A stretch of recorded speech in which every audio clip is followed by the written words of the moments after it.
Hello, everyone, and welcome to the QT2 Systems podcast, My Greatest Moment. We are at season 2 of this podcast series, and I'm very pleased to welcome Bill Murphy as our first guest this year. Welcome, Bill. I'm so happy to be here, and thanks for having me on. Yes, we were just chatting before we started recording and talking about my greatest moment, which is really the concept of this podcast, is to talk about doing something that you never thought possible. Like when you look back at it 10 years ago or 20 years, you're like, I can't believe I just did that. Like it's just not even in the realm of possibility. And talking with you, you had so many, like if I could look at this and we'll walk through them, but so many times where you did something that you're like, oh, I didn't think I could do that. But I think that that's not what your greatest moment is about, breaking through, and not about any specific race or time within a race. Um, so I want to talk you through, we're going to get there, but I want to start by saying that your maybe biggest thing is still ahead of you, right? Later this year, you're going to be doing the Great World Race, 7 marathons in 7 days. Yeah, seven The continents. Wish Foundation, right? Yeah. So take that in, like for those that listening to this right now, take that in and how big that is. And then now, Bill, I want you to walk back and tell me about how you got into endurance sports and when and what the timing and circumstances of that is. Yeah, well, funny story. Just it was I got into running late. I never did more than a 5K, I don't think, in my life, and that was once or twice. And I think we were just it was 2007. I was 30. No, it was 2008. Going into 2008, I was 37, and a bunch of buddies and I were talking about the Boston Marathon and how great it would be to do the Boston Marathon next year in April, so 4 months away. And um, it got having a few drinks and high fiving and thinking this would be a great bonding experience to do the Boston Marathon. No one had any clue on really what that entailed, other than it was 26.2 miles. And then so in looking at that, the next week or so, started researching. I was like, wait a second, this Boston Marathon thing is legit. Like you actually have to qualify to run the Boston Marathon. And again, I never did anything more than 5K, had no idea about racing or running or anything. And then so I saw, well, wait a second, there's got to be a way to get in because not everyone can qualify. Not everyone's that fast, right? And I started researching that, well, maybe there's a way with charity. And so I researched a few charities, and one was Dana Farber. And I applied with Dana Farber Cancer Research, and that my dedicated that to my grandfather who had passed of esophageal cancer. And so I was gonna run for him. And but the application process was arduous. I felt like I was on like this world-class interview to get accepted into the Boston Marathon. Like I think I went through like 3 interviews with Dana Farber to accept me. Are you really committed? Are you really going to run? Are you really going to, you've never done this before? Like how much? I said, okay, what will it take for you to accept me? Because now I'm nervous. And I actually started training before I got accepted into the Boston Marathon. So because this was the end of January, I started training January 1, right? 4 months. I did, and I pulled up Runner's World magazine 16-week guide to run a marathon. That's what I did. Okay. It didn't talk about nutrition, by the way, so that's a whole nother problem. But I just was going to will myself there, and follow this program. But I still wasn't accepted until the end of January, and go through this process. And I just said, you know what? I'll up my fundraising efforts if that will work. Yes, that will work. And so they accepted me, and I had already started training. And I was like, this is painful. So now we're in New England, and it was a rough winter, and it was like morning, dark, snowy, windy. It's just terrible New England weather. And so like, I think I had maybe a phone flashlight or a little flashlight or something. Cars never saw you diving out of the way into snowbanks and all that kind of stuff. And I was like, this is not fun. But I was like, there's a meaning, there's a purpose. So I knew I had to keep the commitment, right? Because I wanted to quit the second I stepped a foot on that pavement to start running. And so, do the Boston Marathon that year. That was 2000, I think it was 2008. And I said, I am done. Never again. I did 26.2 miles. And guess what? I did it the next year. And I did it for Dana Farber again. What I realized, um, going through that process and I hated running while I was running. But what was happening was I realized that on these long runs, like these ideas, these epiphanies, these solutions to problems in work, in life, in business, whatever started coming to me on these long runs. I was like, oh, I just figured this out and I figured this out. And I would actually run when I got home. I'd start writing, journaling things, the ideas that I got that had never came to me. And that's when I started to realize that I didn't like the running, but I liked what was happening to me. And I guess so that was the runner's high. Like, as cliche as we can think that term is, that's a real thing. And that's how I interpret runner's high now. Is like, oh man, you just get these endorphins, this dopamine hit, these things come to you. You get flooded with all these good feelings, good vibes that no drug could provide, and you're on a high, right? And so I started like documenting all these things, and I found that like everything was working for me a lot better because of some of the solutions I came with, through the running experience that I didn't like. Yeah. So I'm curious though. So it's one thing you're having, like, just taking you back to when you first got the concept of doing this, hanging out with your friends, having some beers, and you're like, oh, let's run Boston. Okay.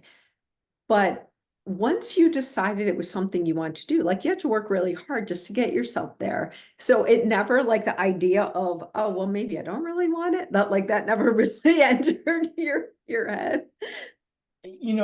I think that what I had going for me, like I wasn't a world-class athlete or anything. But what I had going for me is if I committed, Yeah. I was going to do it.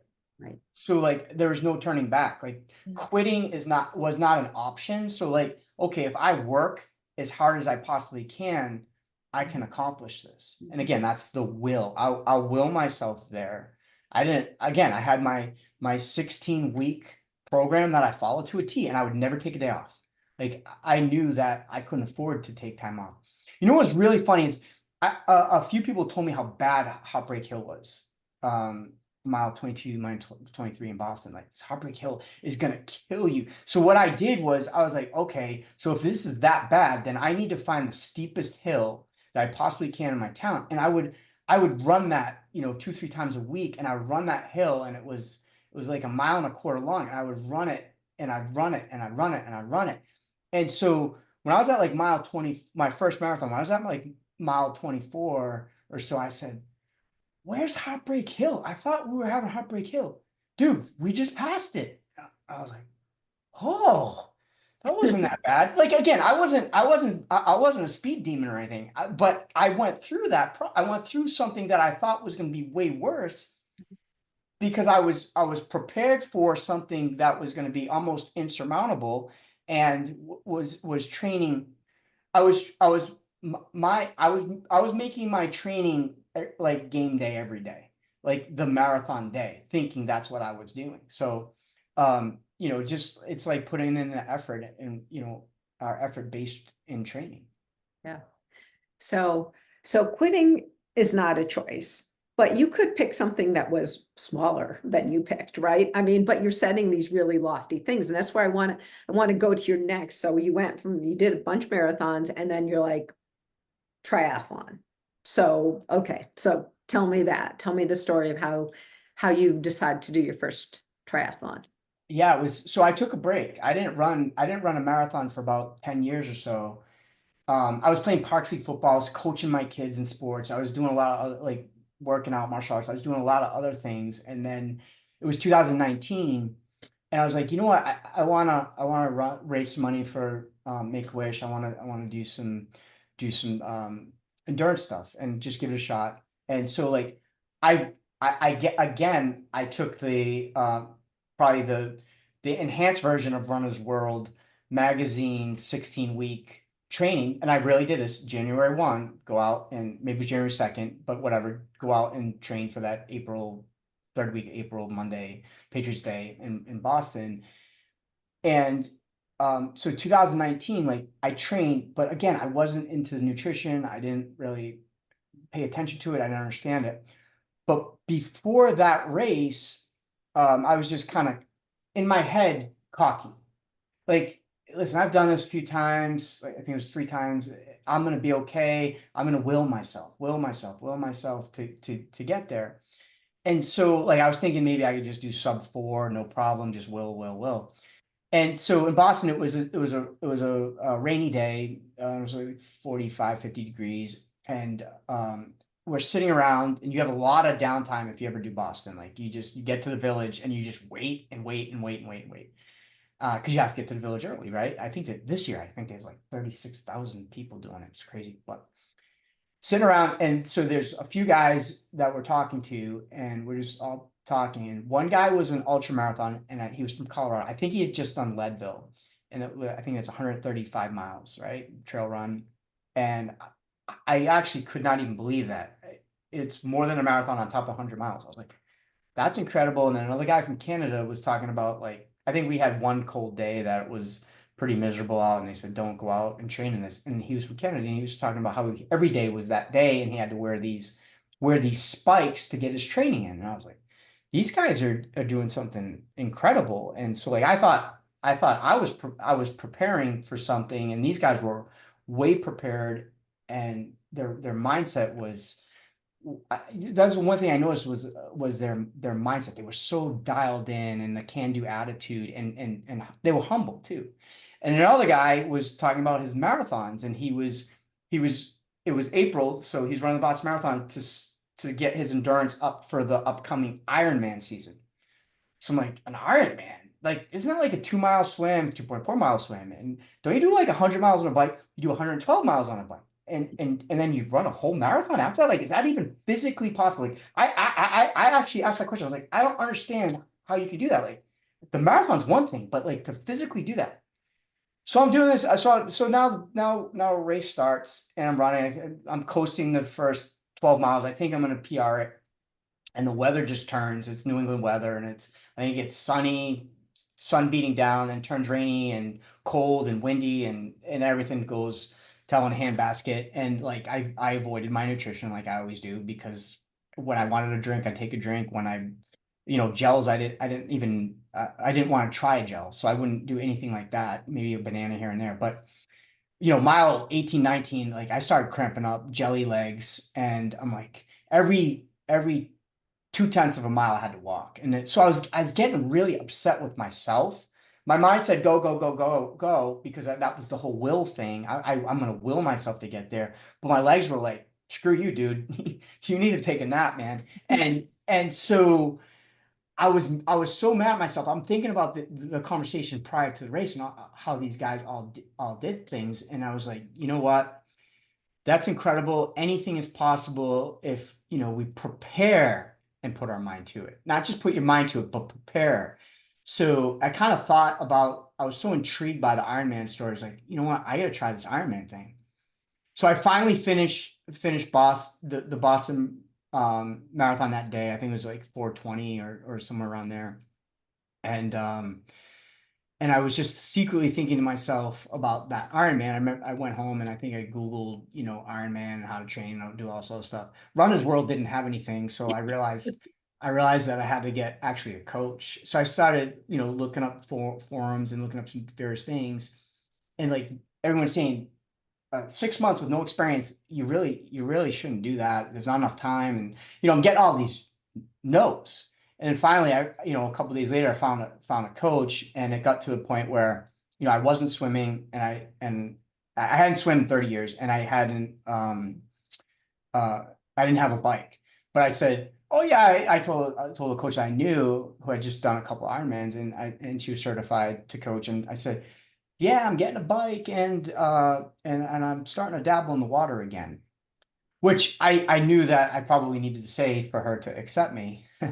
And so she did, and then I signed up for the Florida Ironman. So Boston Marathon was, third week of April, the Monday, third week of April. And I think the Florida Ironman that year in 2019 was like November, the first Saturday in November, whatever that was. Mhm. And the first thing I did is go make an appointment to get a bike, and this bike fitting was a thing. I was like, no, I just want a bike to ride, and I know where my seat is, and I know where my hands need to be. And they're like, no, you need to be fitted. And so they're like, all right, let's get in the parking lot, let's fit you, and just make sure you're good and make sure everything works. They put these shoes on me. They took my, had to take my sneakers off and put these shoes on where I clipped in. Can you imagine that? Clipping in to some pedals. And I was like, well, I better get my feet out fast when I'm practicing in the parking lot because I don't want to fall over. Well, I thought they were in pretty tight, and of course I get back and I'm trying to kick out, and just right in front of them. And they're like, Iron Man, huh?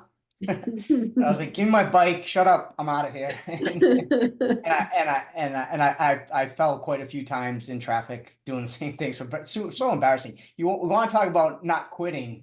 You want to quit so badly, and then during that time, obviously going to the Y, getting in the pool. The first time I got in the pool, I did 2 laps. I kid you not, 2 laps. And the second lap, I got out. I sat on the edge of the pool, and I was ready. I was like, I can't. I was saying to myself, my self-talk was, I can't do this. And I never really spoke like that, and I never would allow that kind of that self-doubt to creep in like it did. And it was like overwhelming me, and anxiety and sweat and just panic was setting in. And I was like, I can't do this. And so the thing that saved me that day to get back in that pool was declaring my goals. And I declared to my kids that I was going to do this crazy triathlon called an Ironman this year. And I told my kids I was going to do that. And I'm like, that's so cool. And then, it's really cool because they were at the Boston Marathon. And so knowing that I said that, I could not let them down because I told them that I was going to do something because I raised them my whole life as their coach. Listen, I don't care if you don't like baseball now or softball now or football now or whatever. You stick out the season. You don't quit.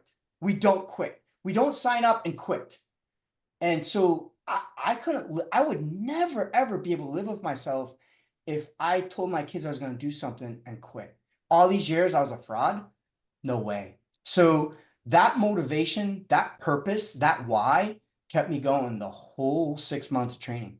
I never missed one workout ever, because I knew how important it was, especially not knowing what I was really doing. Right. And so I finished 13:56. All right. There Uh, you go. 13:56. And so the biggest, the most incredible takeaway that day, and I love Ironman's motto is anything is possible, right? So when it's dark, when it's dark and you're feeling like you're in dark mode, and you're like, man, I don't know if I can do this. I don't know if I can finish. I don't know. I was halfway through the marathon, and I was just like, I'm just gonna walk it and hope I can finish in under 17 hours. Like I'm just gonna walk it. And I get to an aid station and I see a guy running past, and it's like it's like clicking on the pavement, and he's got an American flag holding up, and he had 2 blades on, no legs, and he's got the American flag, and he must have been in the military and had some service backpack on, and I was like, you want to talk about motivation, like. This guy is doing something really incredible, and I have 2 perfectly good legs, and he's doing this.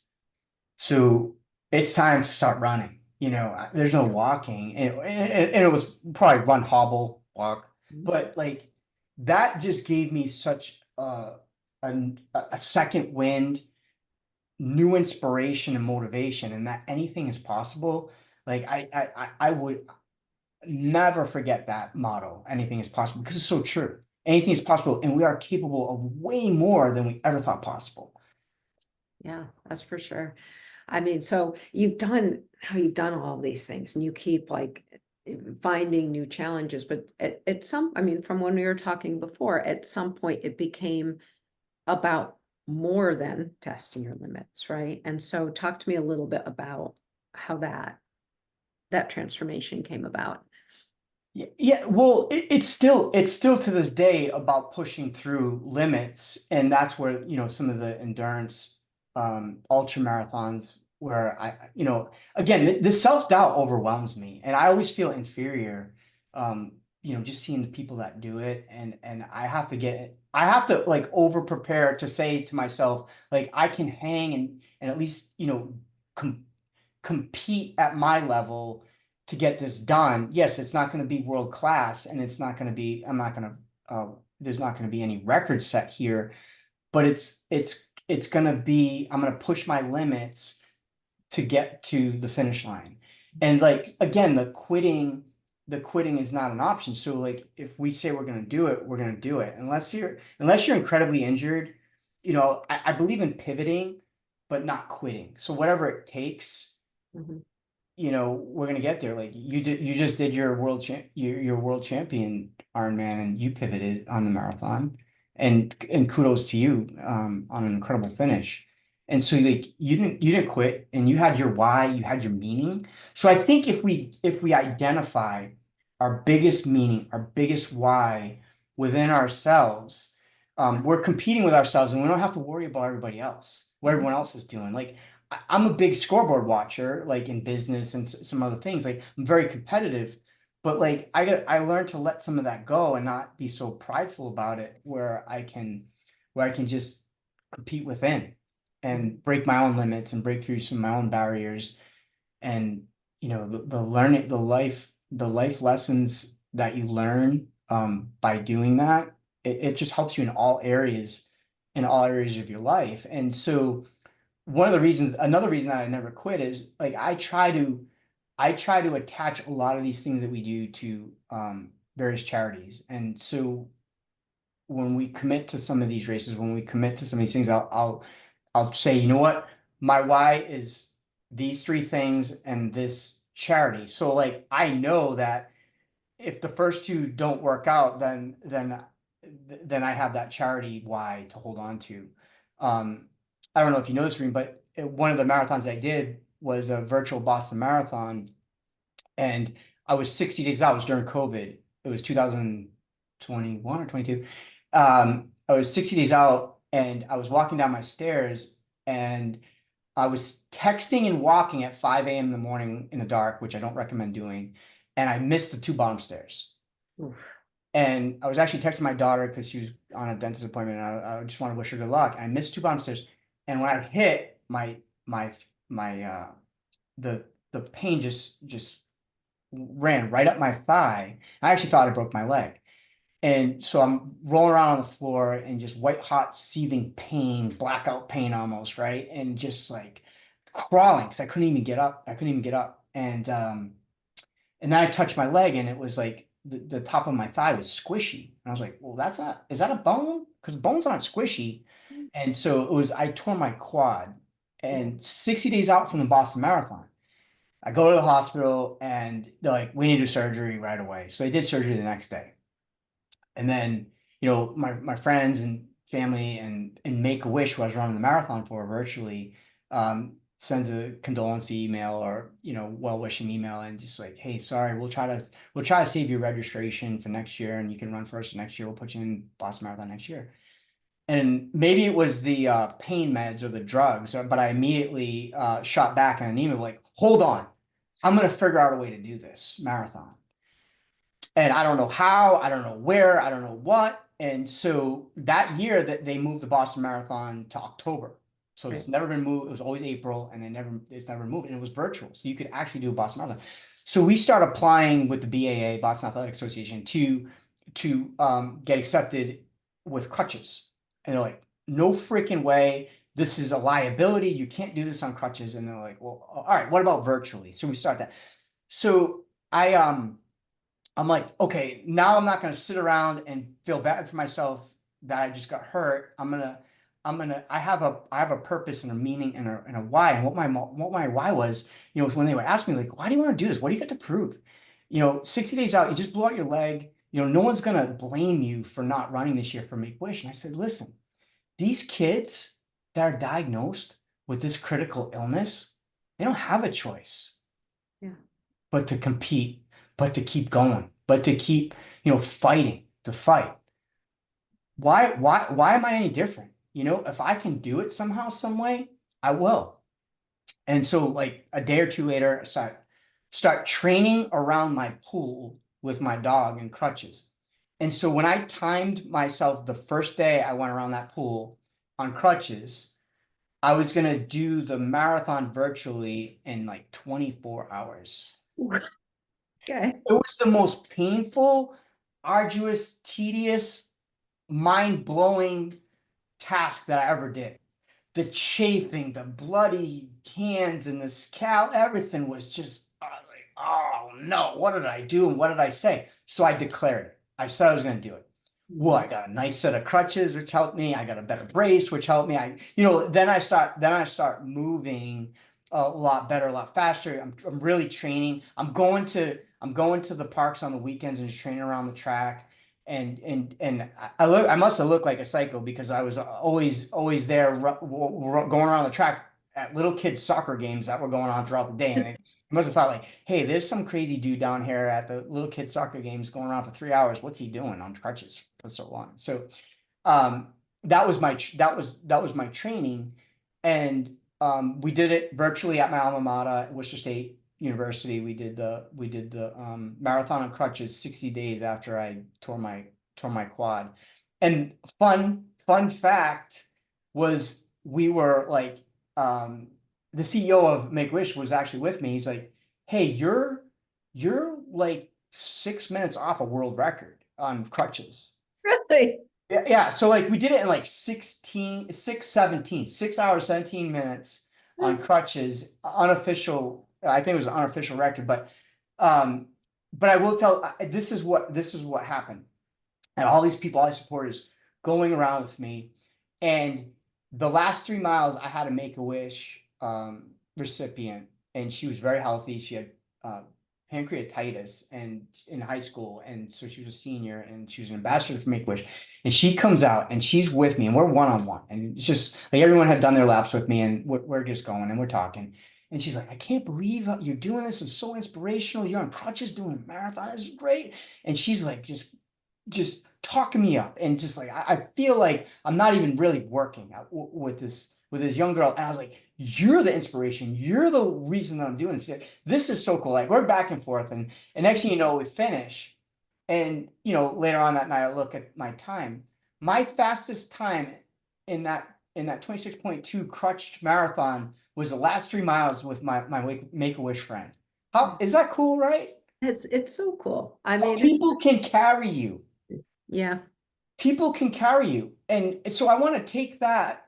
And so I want to make a confession, Reem. What I've always done is I've always avoided my supporters and my family and people. When I declare something, I've avoided them while I'm training, while I'm working out, during the race. Like I put blinders on and say, you know what? I need to focus. I need to have energy because I got to conserve my energy. And I'm going to not pay attention, and I'm just going to go. And I used to think when people were high-fiving you that if I keep high-fiving, I'm losing energy. And if I take a watermelon from a little kid that's handing it out on a marathon, like, that's just energy. Like, don't do any of that stuff. Like, go across the street and mind your business. And what I realized after that marathon is like people can make a difference and pick you up. So let the crowd that's supporting you, let your loved ones that's supporting you be your supporters, and let them in and open that up. High five everybody. Take that positive energy and let it carry you through your darkest moments, and it will make a difference. You will feel like you're floating when you let people that want to see you do well, that are rooting for you, in. Yeah. I mean, that's so different because I was just thinking when I was in in Nice last week, and there's all these people in the crowds, they're all yelling at me. I was like, go away. You might let them come in. It would have Well, changed. But you towards the have, end of the race, when I'm really struggling, and then people are talking to me and they're like, come on, you're here, you do this, you keep on going one step at a time. And I took all of that in, and that did help me for sure. That's yeah. that positive, the positive Closing energy, the people belief. out and looking at the ones that really care about you, and you make them barriers in your journey, and it's not like they're not in your way, they're along your way. So let it open up and just see that beauty.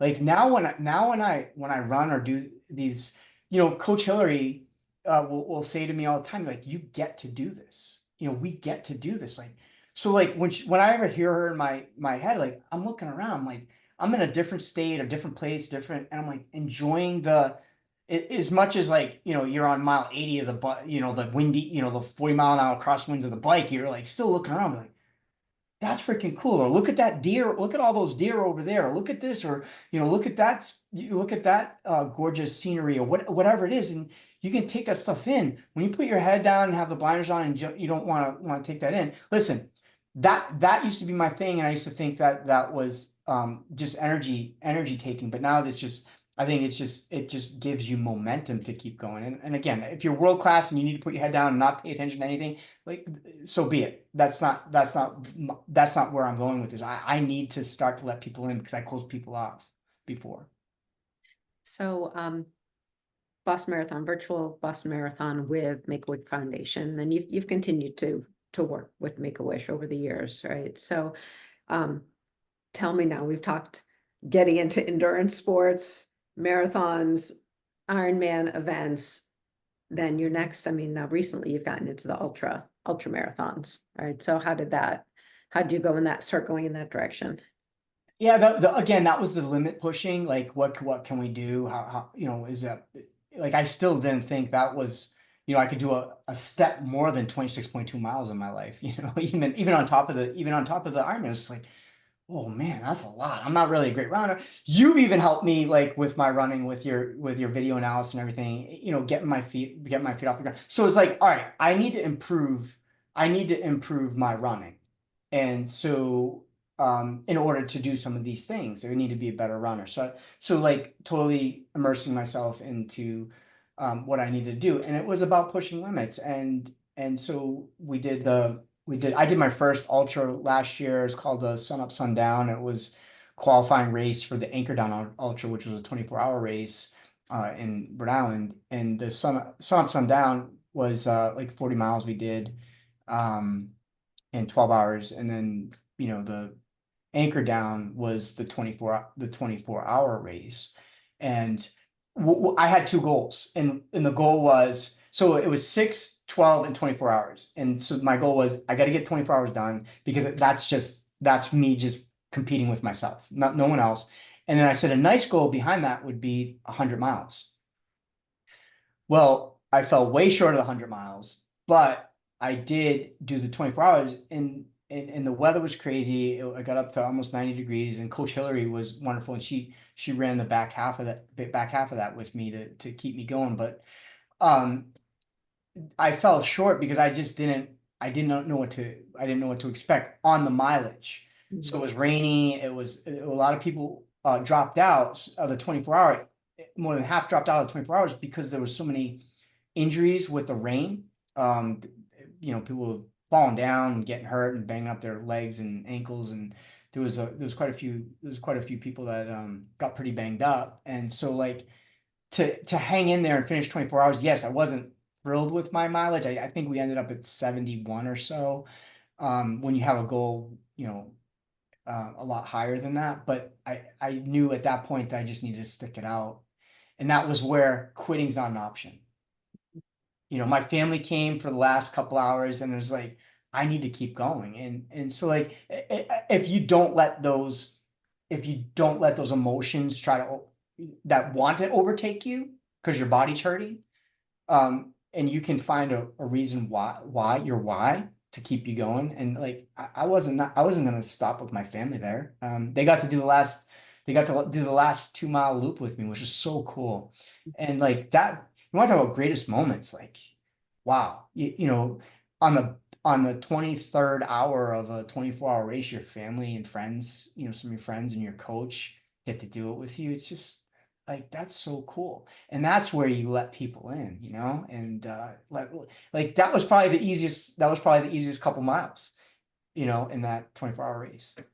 Yeah, to have that support around you, and yeah. Yeah. So And then we now, have the Great World Race now. yeah, that's where I want to go. So what is the Great World Race? What do you talk about?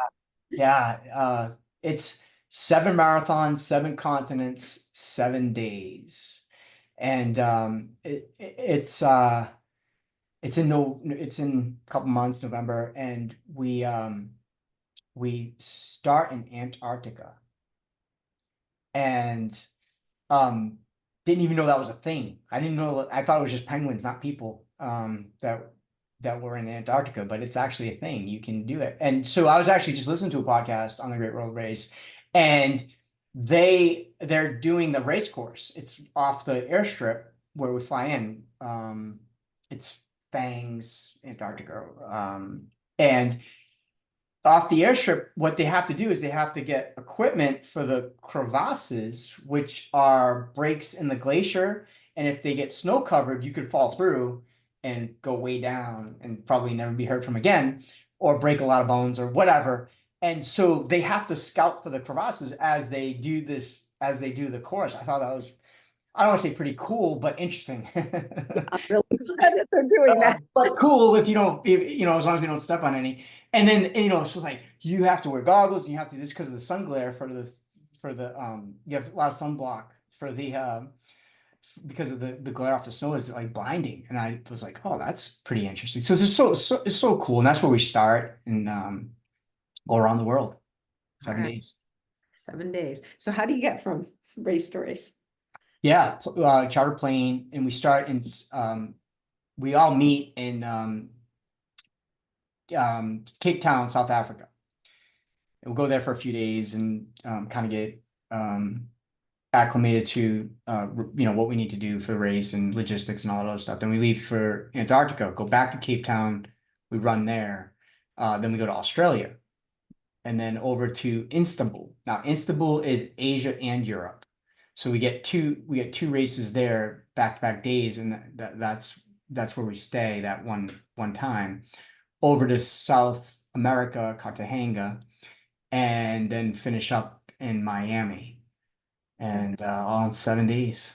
7 days, and time zones though. I mean, that's Yeah, so. I'm trying. I think we gain. I think it works in our favor where we get some time because um you're so it's maybe 24 hours. You get like 29 hours or Yeah. 30 hours. You know, but here's the thing. I believe it's 8 hours from touchdown of the plane to takeoff. So you get 8 hours to finish the marathon. So, you know, if you're battling some, I mean, let's face it, you know, people are gonna have some ailments, right? I mean, you're gonna have some stuff in 7 days. I mean, especially when you're sleeping on a plane, you get 8 hours. If you have to just, you know, walk one or whatever, or run, walk, hobble one, that might be expected to get it done. And we're running this for you know, for Make-A-Wish. And so we're running the world for wishes. And it's pretty cool. I think we got internationally involved with Make-A-Wish as well. So I've been doing a lot of fundraising for Make-A-Wish. It's just something that has been near and dear to me since 2006. And then through my business in the mortgage and real estate business, we give a portion of our proceeds to Make-A-Wish, and we've been doing that since 2006. It's not something new, but I really wanted to, you know, try to take this incredible opportunity and make a difference and bring awareness to Make-A-Wish and give back in that regard. So again, you know, my why, right? So if there's some doubt, if there's some things where like I can't go on, I always try to put myself, I'm not only doing it for myself, but I have a lot of people that are watching what we do, and we need to make sure that, you know, we're bringing awareness. I want to represent very well for the cause that I'm running for. So that's what we're doing. So how much, what's your fundraising goal? 50,000 we're trying to raise for 50. Make-A-Wish, and we got some fundraising events that we're putting together, and starting to ask, family, friends, clients of our business to help out. And then there's, again, there's actually some, looks like there's some international and international traction um that's coming about, and it's super exciting, talk to some folks and some families, and they're excited about it. Yeah. So if someone who's watching this podcast now wants to make a donation to you, what's the best way to do that? Um, we can put a link in, right? We can Mhm. send a link in the notes. Does Great. that sound okay? Yeah, we can absolutely do that. That would So, be great. I'd really appreciate that. yeah. Um, what kind of wishes, like having, okay, so you've worked with Make-A-Wish now for almost 2 decades, right? So what kinds of things do kids wish for? The biggest in the US is Disney and Hawaii. Those are the two big. Those are the two of your biggest. But how I fell in love, why Make-A-Wish stuck with me, my why, right? So, a Boston sports fan. When I started to see all these ESPN stories, all these kids, they got to see, the Tom Brady's, and Tom Brady would give his time with these kids and be on ESPN. David Ortiz, baseball for Red Sox slugger, and Teddy Bruschi, linebacker of the Patriots. And I used to see all these athletes, giving their time, and these kids just smile from ear to ear. And I was I was going to a lot of conferences, and there was this one conference that had Make-A-Wish booth, and then I saw some stories and some videos of some of the kids and different wishes that they put together. And the third thing was that same year or a year later, I took my kids down to Disney. And I see these kids in tie-dye shirts and their families, and they were Wish kids, and some are in wheelchairs, some are in crutches or walkers or whatever, and you knew they were Wish kids. And the one thing I always remembered, and my kids were very, very young, and they were just complaining about the Florida heat, and they were just like, "Get me home, get me in the pool, get me." We don't want to, it's a small world, after all, and all this other stuff. But you see these smiles from ear to ear on the kids and their families. Everyone's smiling. So what that told me was, no matter what ever happened after that vacation, they would have these memories to last them forever. And the experience that they were able to um, go through during that rough time, because these kids, they have critical illnesses, right? It's not terminal illnesses, but critical illnesses. To get through that, and just all the all the pain and problems go away for that week for the most part, and they're able to just enjoy and take it all. And I thought that was incredible. Like, I think that was so incredible. So some of the other crazy wishes is like, we were part of a kid that wanted a hobbit house in his backyard, and we've seen these incredible swing sets. And we actually took a kid to put a kid to college who was really trying to advance in his studies. My own cousin had muscular dystrophy, and he was almost 18, and 18 was the cutoff, and he was really struggling, and um, he was losing um, he was losing his faculties. And so he really loved music, really loved the social media, really loved communicating with people, but he couldn't really do that anymore because he couldn't be on his computer. Well, he got a wish granted before his 18th birthday. They took him to the Apple store, and they fitted him with um, voice control, head movement activated computer, and it gave him new life, where he was able to listen to his music, able to be creative, able to engage. And I really think that gave him more time with us and more time here to enjoy that, those last couple of years that he wouldn't have had. So it's a wide array. I mean, there's firemen wish kids, there's police wish kids. There's even a kid that wanted to be a garbage man locally, that went around and picked up garbage, and that's what he wanted to do. And it was waste management, and they were incredible with this kid, and the video was amazing. And it's just so feel good. And what these kids it's feel good with the possibilities and what these kids get, and the hope that it gives them, and that there's a healing process within that too, when you have those experiences. Yeah. So something, when we were talking before, you came up with, I mean, a phrase that you repeated often that was stuck with me, which is you just kept saying, change the world, change the world, change the world, change within to change the world. Tell me a little, just talk a little about that. Yeah, that's how the world race came at me. It was just like, I just had a rough year in business last year, and in real estate mortgage it was just a rough year, right? So like I was blessed enough to have a little bit of success to be able to say, you know what, I'm gonna just do some things that I never would have done with my family. And I did some spiritual retreats, and I did some experiential retreats.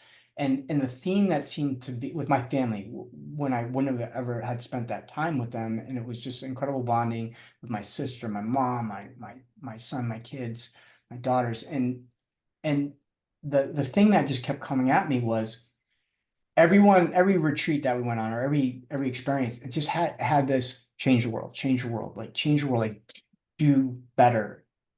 What's the greater good here?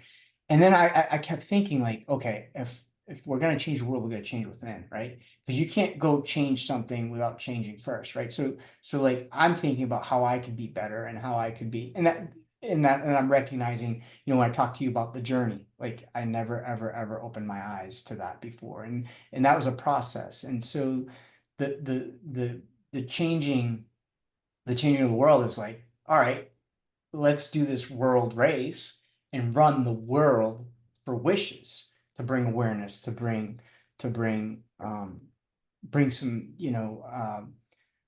some strong fundraising, fundraising there.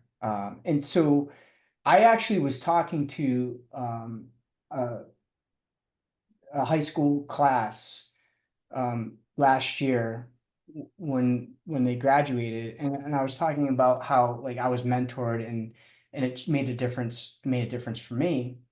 And so like I could see that, and we can, when you have some success in business, it's easy to say, oh, you can give monetarily. But I was telling these kids, it's not about that, because we can all give and make a difference, and it's free. What do you mean it's free? Your time, your energy, your kindness, your gratitude, like that's all free. If you give that to somebody, you can lift somebody up pretty fast. And what that's going to do, if you're stuck, it's going to lift you up as well. So if you're like, that's why I say, if I'm ever feeling stuck, like I'll go help somebody somewhere else where they are, or I'll at least try to think of that at some point when I get out of my own way, and say, you know what, who can we help today? And if you take that approach every day, it's gonna it's gonna change your world. You will change within, and it'll make all the difference. That's awesome, Bill. Thank you so much for taking this time. It's been just so inspirational, just listening to your stories and following you along the way. And Well, I'm grateful. I'm grateful for you. You helped me clean up some of my running messes. And I'm grateful for QT2. I mean, Coach Hillary and everybody's been wonderful. So I've learned a lot, and I thank you for this opportunity to spread the word and spread the message and share some of my greatest moments. And I hope that someone can find that, like, if you're blocking out the people that care and love you, then maybe open up a little bit, because it does make a difference. And boy, does it become so much more enjoyable when you finish and you're able to like acknowledge that support the whole time. for sure. All right. Thank you. Thank you, Bill.